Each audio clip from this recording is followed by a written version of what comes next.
데살로니가전서 5장 마지막에 사도 바울은 마지막 때를 살고 있는 성도들이 어떻게 마지막 때를 살아야 되는가 하는 것을 우리에게 말씀을 해주고 있습니다.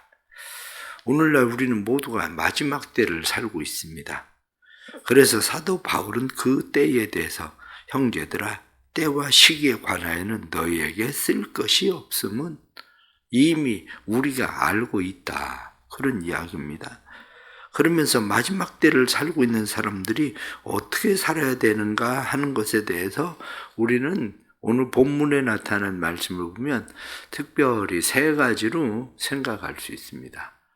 그 가장 첫 번째가 너 자신을 세워라. 그런 이야기입니다. 너 자신을 스스로 살피고 정신을 차리고 너 자신을 세워라. 그것을 오늘 말씀은 무엇라고 이야기하느냐. 4절 말씀 보니까 형제들아 너희는 어둠에 있지 아니하며 너희가 어둠에 있지 않다. 너희는 어둠에 속한 자들이 아니라 빛에 속해 있다. 그러면서 말씀은 6절 말씀에 보면 그러므로 우리는 다른 이들과 같이 자지 말고 오직 깨어 정신을 차릴지라. 깨어서 정신 차려라. 그러면서 8절 말씀에도 우리는 낮에 속하 있으니 정신을 차리고 그렇습니다. 정신을 차리고 살아라. 이렇게 말하는 거죠. 정신 차리고 사는 사람, 자기 자신에 대해서 정신 차리고 사는 사람이 어떤 사람이냐? 그것은 뒤에 나타난 말씀을 보면 그것을 우리가 잘 알고 있습니다. 그것을 보면 16절 말씀에 항상 기뻐하라, 쉬지 말고 기도하라, 범사에 감사하라.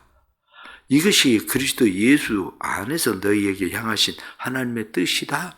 성령을 소멸하지 말고 예언을 멸시하지 말고 범사에 헤아려 좋은 것을 취하고 악은 어떤 모양이라도 버려라. 이게 바로 우리가 자신을 세우는 사람들의 삶의 태도인 거죠. 어떤 면으로 생각하면 굉장히 어려운 것 같습니다. 그러나 또 어떤 면으로 생각하면 그러다지 어려운 일도 아닙니다. 사람들이 하다 보면 하루가 지나가잖아요. 그런데 하다 보면 하루가 지나가는 사람들도 두 가지입니다. 어떤 사람은 열심히 일하다 보니까 하루가 그냥 지나가요. 힘든 줄 모르게 때로는 힘들고 어려워도 하다 보면 하루가 그냥 지나갑니다. 못된 짓 하는 사람들도 하다 보면 하루가 그냥 지나갑니다. 그래서 게임하는 사람들 밤낮 그냥 시간이 가는 줄도 모르고 게임하고 도박하는 사람들 시간 가는 줄 모르고 도박하고 술집에 앉아있는 사람들 밤새는 줄 모르고 술 마시고 하다 보면 그냥 시간 지나가요. 무슨 얘기냐? 따지고 보면 굉장히 어려운 것 같은데 그렇게 어렵지 않아요. 항상 기뻐하라, 쉬지 말고 기도해라, 범사에 감사해라, 성령 쫓아서 행하라. 이런 말들이 굉장히 어려운 것 같은데 사실은 뭘 그렇게 어렵습니까? 어려운 일 없어요. 다른 일을 하고 있는 사람, 게임하고 있는 사람, 술 마시고 있는 사람, 도박하고 있는 사람에게 일해라 그러면 어렵죠. 열심히 일하고 있는 사람에게 그 사람한테 가서 도박해라, 술 마시고 있어라. 그것도 어려운 일이에요. 다시 말하면 내가 지금 어디에 있느냐에 따라서 이 공간 안에 있으니까 빛이 들어오니까 어둠은 사라지고 이 어둠 빛 가운데 있는 사람이 이 안에서 어둠 속에 있는 게 얼마나 어렵습니까? 그건 너무 어렵죠. 마찬가지로 그런 빛 가운데 있어라. 그거 왜 그렇게 어렵습니까? 그냥 있으면 빛 가운데 있는 거지. 신앙생활도 사람들이 굉장히 어렵게 생각하는데 어렵게 생각하는 이유가 자기가 반대쪽에 있으니까 어려운 거예요. 반대쪽에 있지 않으면 어렵지 않아요. 어떤 분이 얘기하더라고요. 성경을 자기는 1년에 한 번씩 자기 나이만큼 성경 읽기로 하고 그냥 성경 계속 읽다가 보니까 자기가 옛날에 젊었을 때 어렸을 때 성경 읽지 못한 걸 포함해서 1년에 2번씩 성경 읽으니까 70번 성경 읽었다고. 70세 됐는데 70번 성경 읽었다고. 그 다음부터 1년에 한 번씩 그냥 성경 읽는 게 그냥 자기는 일상이기 때문에 그게 왜 어려워? 근데 성경 읽지 않는 사람들에게 1년에 성경 한 번씩 읽어봐라. 이것처럼 어려운 게 또 어디 있어요? 그게 삶의 일상이 되는 사람은 어렵지 않아요. 그런데 일상이 아닌 사람들은 너무 어려운 거지. 성경은 정신 차리고 살아라? 아니, 정신 차리고 사는 게 왜 그렇게 어렵습니까? 아니, 원래 정신 차리고 사는 거 아닙니까, 사람이? 정신줄 놓고 사는 사람들이 정신 차리고 사는 게 어려운 거지. 그렇습니다. 말씀 안에 사는 사람들은 말씀 안에 사는 게 그렇게 어렵지 않아요. 악은 모양이라도 버려라. 그런다고 그래서 악은 모양이라도 버리는 게 어렵습니까? 악은 모양도 내게 없는데 내가 뭐 악한 일을 생각하고 사는 게 오늘 누구 골탕 먹일까, 무슨 나쁜 짓을 할까, 이런 생각하고 사는 사람들, 누구한테 보복할까, 그런 사람들은 보복하지 마라. 그러면 굉장히 어렵죠. 그런데 보복할 사람도 없는데 왜 그렇게 어렵습니까? 어려울 거 없죠. 그러기 때문에 성경은 정신 차려라 이렇게 말씀하는데, 너 빛 가운데 있는 거야. 너 어둠 속에 있는 거 아니야. 빛 가운데 있어. 그런데 말씀은 그것을 무엇라고 이야기하느냐? 주님께서 우리에게 말씀하시는 것이 우리가 그리스도와 함께, 주님과 함께 살기를 원한다. 그래서 10절 말씀 보면 예수께서 우리를 위하여 죽으사 우리로 하여금 깨어 있든지 자든지 자기와 함께 살게 하려 하셨느니라. 늘 주님과 함께 있는 사람이 어렵지 않다는 거예요. 정신 차리고 살아라, 그 얘기입니다. 말세를 살아가려면 주님과 함께 살아라. 그러면 빛 가운데 거하게 되고, 주님과 함께 살아라? 그러면 정신줄 놓지 않는다. 빛 가운데 살면 항상 기뻐하고 쉬지 말고 기도하고 범사에 감사하는 일이 어렵지 않다. 그리스도와 함께 살면 예언을 소멸하지도 않고, 그리고 성령을 소멸하지도 않고, 그리고 악은 모양이라도 그냥 버려지고 그렇게 그냥 사는 거야. 어렵지 않아. 이렇게 말하는 거죠. 우리 사랑하는 성도들이 주님과 함께 사는 일이 어렵지 않은 일이 되길 축복합니다. 주님과 함께 사는 일이 어렵지 않은 이유를 성경은 간단하게 말합니다. 임마누엘, 하나님이 우리와 함께 계신다. 내가 주님을 따라가려면 어려워요. 그런데 주님이 우리와 함께 계시기 위해서 세상에 내려오셨습니다. 우리가 주님의 발을 맞추려면 주님의 속도를 어떻게 따라가겠습니까? 그런데 주님이 우리에게 맞춰주시잖아요. 그러기 어렵지 않다는 거예요. 성경은. 정신 차리고 살아라. 그 말씀을 살아가는 사람들의 삶의 자세다. 항상 기뻐해라. 쉬지 말고 기도해라. 범사에 감사해라. 하나님의 뜻이 무엇인지 잘 헤아려서 살아라. 네가 나와 함께 거하면 자연적 알게 될 거야. 그렇게 어렵지 않아. 주님이 말하는 이 말씀 기억하고 우리가 말씀을 살아가면서 정신을 차리고 주님과 함께 동행하는 은혜가 있기를 축복합니다. 그 다음 두 번째는 관계 세우기입니다. 첫 번째는 자기를 세우는 일이지만 두 번째는 무엇라고 이야기하느냐? 관계 세우기. 그래서 성경은 이 관계 세우기를 무엇라고 이야기하느냐? 말씀을 11절 말씀 보니까 서로 덕을 세우기를 너희가 하는 것 같이 해라. 덕을 세워라. 말씀을 보니까 13절 말씀에 그들의 역사로 말미암아 사랑 안에서 가장 귀히 여기며 너희끼리 화목해라. 덕을 세워라. 화목해라. 이게 관계 세우기입니다. 이 관계 세우기가 왜 그렇게 중요한가? 우리는 사실은 다 압니다. 관계가 세워지지 않으면 그 다음 세 번째 말씀하는 권면이 통하지 않아요. 관계가 세워져야 권면이 통하는 거죠. 관계 세우기라고 하는 것은 부부가 관계가 세워지지 않으면 부부가 무슨 얘기를 해도 서로 얘기하는 것이 권면이 되질 않아요. 스승과 사제 관계가 세워지지 않으면 아무리 선생이 가르치려고 해도 제자가 말을 듣지 않습니다. 목회자와 성도들과의 관계 속에서도 관계가 세워지지 않으면 설교를 들어도 설교가 설교되질 않아요. 관계 세우기는 굉장히 중요한 겁니다. 이 관계 세우기가 중요한 것은 관계 세우기가 사실은 잘 되지 않으니까 삶에 서로가 서로를 세우는 일들이 어려워지는 거죠. 그러면 관계 세우기를 하려면 나를 봐야 돼요. 나를 살피고 다른 사람을 살필 줄 알아야 관계 세우기가 됩니다. 나를 살피려고 하는 마음이 없으면 다른 사람과 관계가 안 세워지죠. 다시 말하면 우리가 4장에서 이미 권면에 대해서도 말씀을 드렸었지만, 권면이라고 하는 게 뭡니까? 우리가 누군가에게 무엇을 권면한다 이렇게 말하는 것은 파라칼레오 이렇게 말하는 거거든요. 간청하다, 간구하다 그런 말이 들어가 있는 것이 아니라 권계하다, 훈계하다 이런 말도 들어있고, 그렇기 때문에 관계 세우기를 위해서 나를 살피지 않으면 다른 사람들은 무엇라고 이야기하냐? 너나 잘하세요. 이렇게 되는 거예요. 너나 잘하세요. 그런데 왜 그렇게 되냐면 관계가 세워지지 않았기 때문에 그래요. 관계가 세워져야 너나 잘하세요가 안 돼요.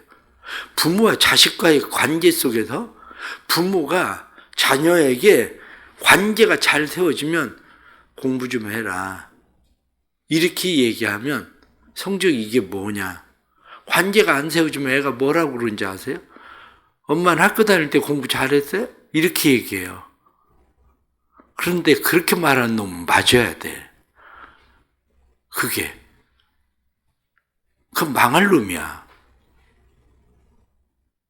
이게 왜 그런 현상이 일어나냐면 관계가 안 세워져서 그런 거예요.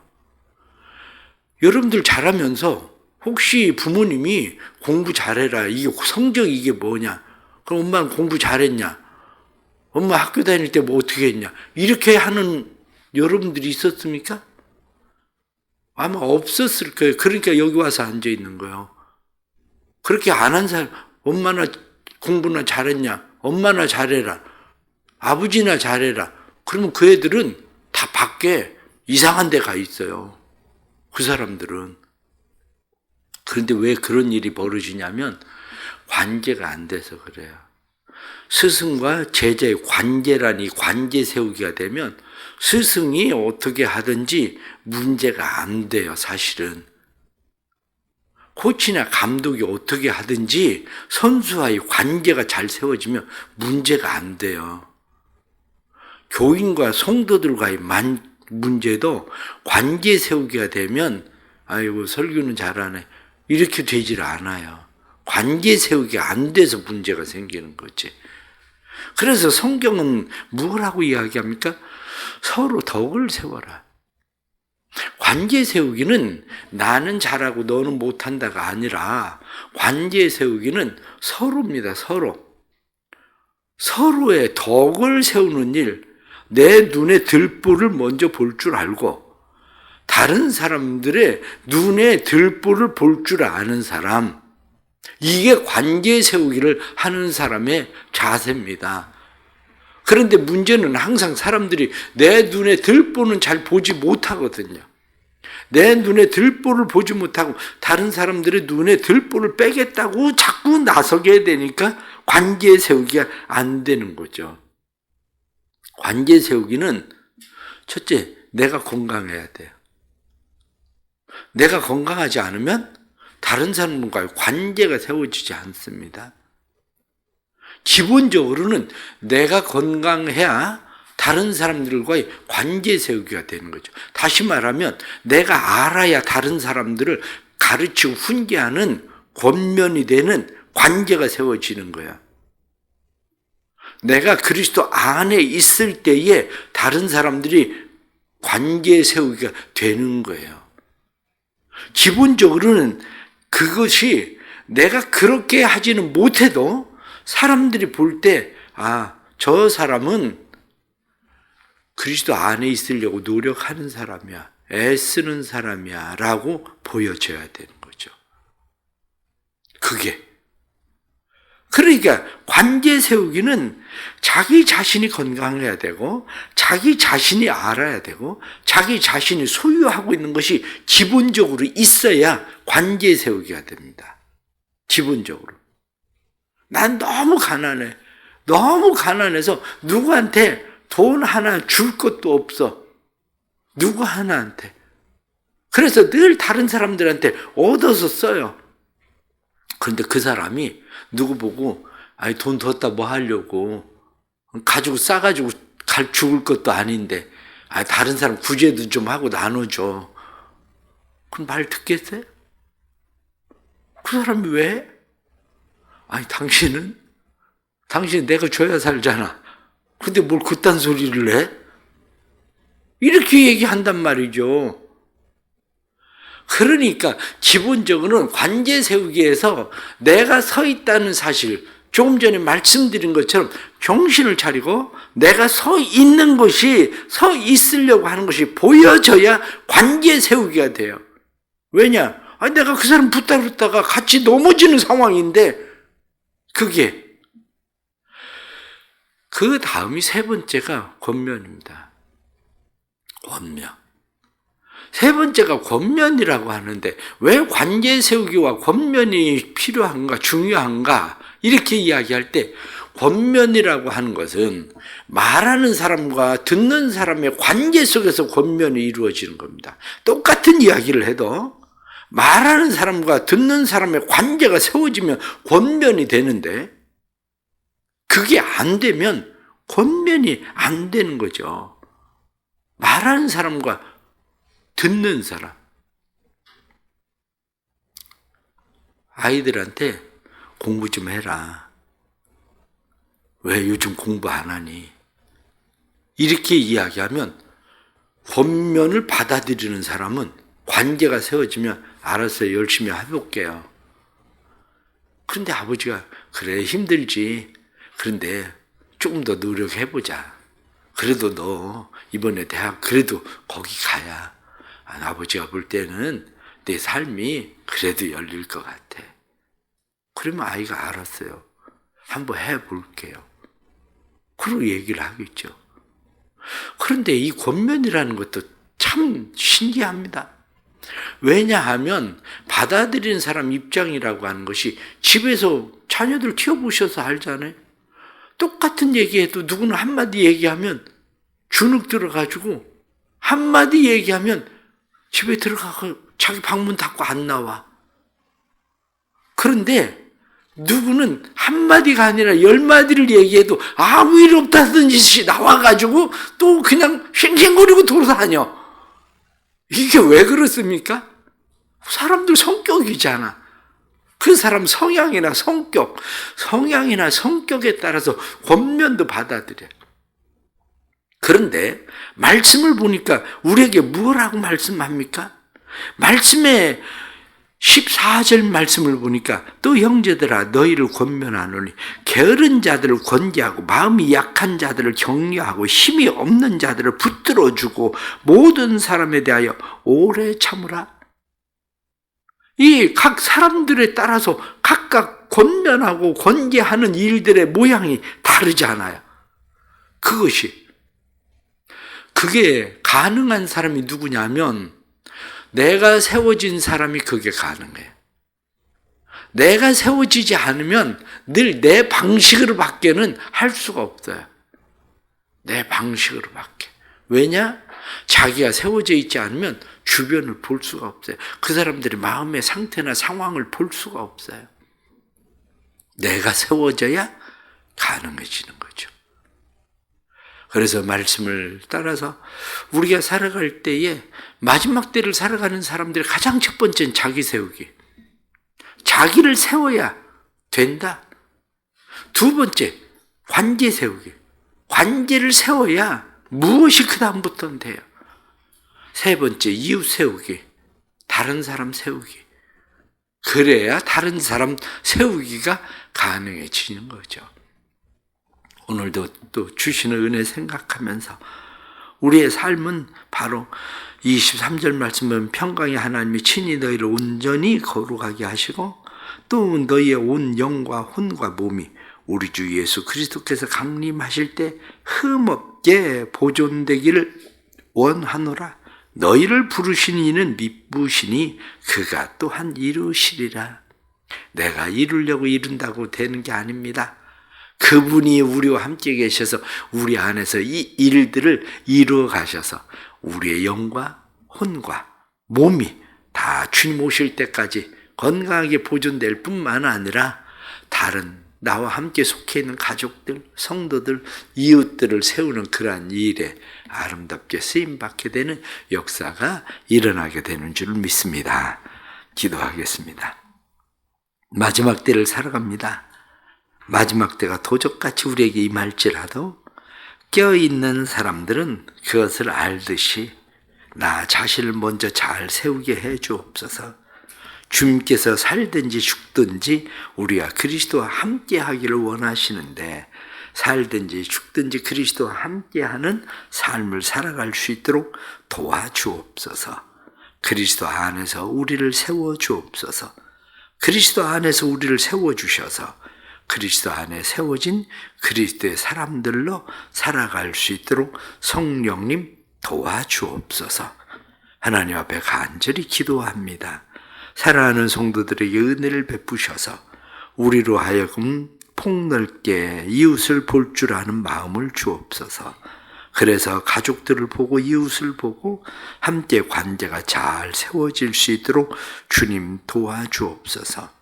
관계 세워지가 잘 되므로 서로의 권면도 통하게 하시고 권면도 격려하는 일도 권면인데 격려하며 서로를 함께 세워가 우리 모두가 함께 주님 강림하실 때까지 우리의 온 영과 혼과 몸이 온전하게 보존되는 삶의 은혜가 주어지도록 도와주옵소서. 은혜 가운데 9월 한 달도 또 이렇게 마치게 됩니다. 주님 함께 해주시고 이 9월에 하나님의 주신 은혜를 생각하고 또 10월을 준비하게 해주시고 10월에도 주께서 우리와 함께 하셔서 우리 안에 행하시고자 하시는 하나님의 선한 일이 아름답게 이루어지도록 주님 도와주옵소서. 새벽에 주님 앞에 나와 드려지는 예물에 은혜 주시고 이들의 마음에 소원의 기도가 주님 받으시는 기도 되게 하시고 하나님 영광 받으시는 일이 되도록 성령님 역사하여 주옵소서. 기도에 응답하시는 하나님을 기대합니다. 우리는 기도하지만 일하시는 분은 하나님이시니 일하시는 하나님 역사하시고 하나님의 능력으로 행하셔서 하나님의 하나님 되심을 보게 해 주옵소서. 오늘도 성령님 우리와 함께 하시고 동행해 주옵소서. 예수님의 이름으로 기도드리옵나이다. 아멘.